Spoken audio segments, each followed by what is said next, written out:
آزاد کشمیر میں پہلا خون بہا دیا گیا ہے۔ رینجرز کی فائرنگ سے پہلے کشمیری کو شہید کر دیا گیا ہے۔ ویژولز آپ دیکھ سکتے ہیں، سڑکوں پر یہ لاش پڑی ہوئی ہے۔ کفن پہنا دیا گیا ہے کشمیری نوجوان کو، جو صرف اس ریاست سے اپنے بنیادی حقوق مانگ رہا تھا۔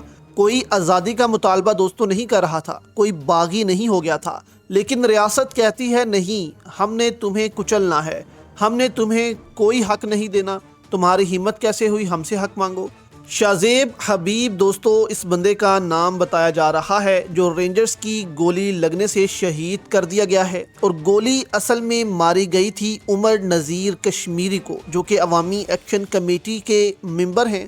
اندازہ آپ لگائیں، 14,000 جو رینجرز آئی گئی ہے کشمیر میں، اس کو آرڈرز مل چکے ہیں کہ جہاں نظر آئیں وہاں ان کو گولی مار دو، ان کو چھوڑنا نہیں ہے آپ نے۔ تو جب گولی مار دی گئی تو اس بندے کو دوستو زیادہ لگ گئی، جو شہید ہو گئے ہیں، جبکہ عمر نذیر کشمیری جو ہیں یہ بہت زیادہ زخمی ہو چکے ہیں۔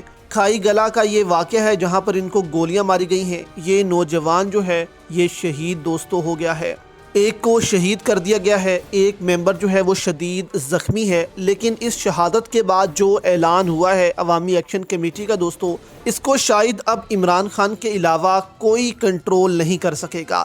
یہ جو عمر نذیر کشمیری ہیں جن کو گولی لگی ہے، انہوں نے گولی لگنے سے پہلے ایک بڑا بیان دیا۔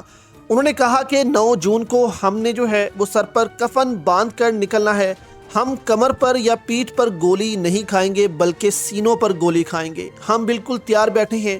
اب مظفر آباد اسمبلی پر قبضہ کر کے عوامی جو تحریک ہے یا کشمیر کے جو نوجوان ہیں، انہوں نے 9 جون کو کیا اعلان کرنا ہے۔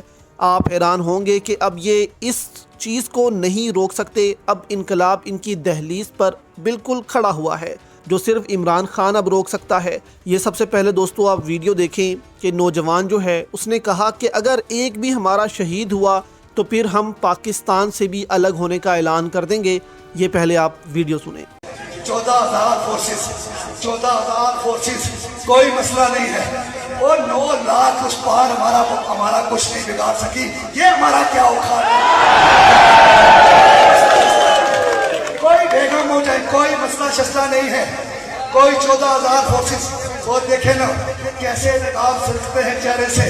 کہتے تھے کشمیریوں کے وکیل ہیں، کہتے تھے کشمیریوں کے سفیر ہیں، کہتے تھے ہم یہ ہیں ہم وہ ہیں۔ یہ بات میں کہنا چاہتا ہوں کہ اگر ہمارا کوئی ایک بندہ بھی شہید ہوا، یہ بات یاد رکھو کہ اگر کوئی ایک بندہ بھی شہید ہوا، حکومت پاکستان یاد رکھے۔ تو سنا دوستو آپ نے، کشمیری جو ہیں وہ صاف لفظوں میں کہہ رہے تھے۔ یہ تقریباً جو تقریر ہے یہ 5 جون یعنی کل کی ہے۔ تو کل انہوں نے یہ اعلان کیا تھا، اور کل رات کو ہی دوستو ایک بندہ شہید کر دیا گیا ہے۔ یعنی کہ کشمیری جو ہیں اب اپنی آزادی کے لیے پاکستان کے خلاف بھی کھڑے ہوں گے، کیونکہ کشمیری کبھی غلامی نہیں کرتے۔ انہوں نے ابھی تک بھارت کی غلامی قبول نہیں کی، اس سے بھی لڑ رہے ہیں، جھگڑ رہے ہیں، جبکہ جو وہاں کے کشمیری ہیں مقبوضہ کشمیر کے، وہ دیکھ رہے ہیں کہ یہ تو آزاد کشمیر ہی مقبوضہ کشمیر بن گیا ہے، تو ہم ان سے کیا اب آزادی حاصل کریں؟ ہم تو بھارت میں خوش ہیں، مہنگائی بھی نہیں ہے، اور ہم اگر بھارت کے ساتھ رہتے ہیں تو ہمیں زیادہ حقوق یہاں مل رہے ہیں نسبتاً پاکستان کے، جو کہ ہم پر قبضہ کر کے بیٹھے ہوئے ہیں۔ مہنگائی اتنی زیادہ ہے، تو اسی وجہ سے عمران خان کہتے تھے کہ ہمارا اصل مسئلہ دہشت گردی بھی دوسرے نمبر پر ہے، سب سے پہلے مہنگائی ہے۔ معاشی طاقت اگر ہم بنیں گے تو ہمارے سارے مسائل حل ہو جائیں گے، لیکن یہ جرنیل نہیں مانتے۔ اب یہاں پر دوستو سب سے پہلے تو کشمیریوں نے اعلان کر دیا ہے کہ ہم اب آزادی حاصل کریں گے۔ دوسرا یہاں پر اعلان ہوا ہے کہ ہم اب مظفر آباد اسمبلی جو ہے اس پر قبضہ کریں گے، یعنی کہ جس طرح پنجاب کی اسمبلی لاہور میں بیٹھتی ہے، اسی طرح کشمیر کی جو حکومت ہے وہ مظفر آباد میں بیٹھتی ہے، اور عوام نے مظفر آباد کے گھیراؤ کا اعلان کیا ہوا ہے 9 جون سے۔ تو 9 جون یا 10 جون کو جب بھی وہ آزاد کشمیر کی اسمبلی پر قبضہ کریں گے تو انہوں نے اناؤنس کیا ہوا ہے کہ ہم اپنی ایک عوامی حکومت کا اعلان کر دیں گے، اور پھر وہ حکومت جو ہے وہ چلائے گی۔ ہم یہ کسی صورت ان کو قبول نہیں کریں گے کہ یہ یہاں کی حکومت چلائیں اور خرابی پیدا کریں۔ تو یہ منصوبہ دوستو کشمیریوں کا ہے، جس وجہ سے ریاست پاکستان جو ہے وہ پریشان ہے کہ اگر کشمیریوں نے سارا کچھ اپنے کنٹرول میں لے لیا تو پھر حالات جو ہیں وہ پنجاب، خیبر پختونخوا یہاں پر بھی بدلیں گے۔ اور پھر پنجاب اور KPK کی عوام جو ہے وہ بھی ہم سے آزادی حاصل کرنے کا مطالبہ کرے گی۔ اسی لیے دوستو ریاست نے فیصلہ کیا ہے کہ آزاد کشمیر کی عوام کو ہی کچل دیا جائے۔ آزاد کشمیر کی عوام کو کوئی سپیس ہم نے نہیں دینی، نہیں تو اس کے بعد آزادی کا مطالبہ بلوچی بھی کریں گے، سندھی بھی کریں گے، یعنی پاکستان سے نہیں، اس سسٹم سے آزادی کا مطالبہ۔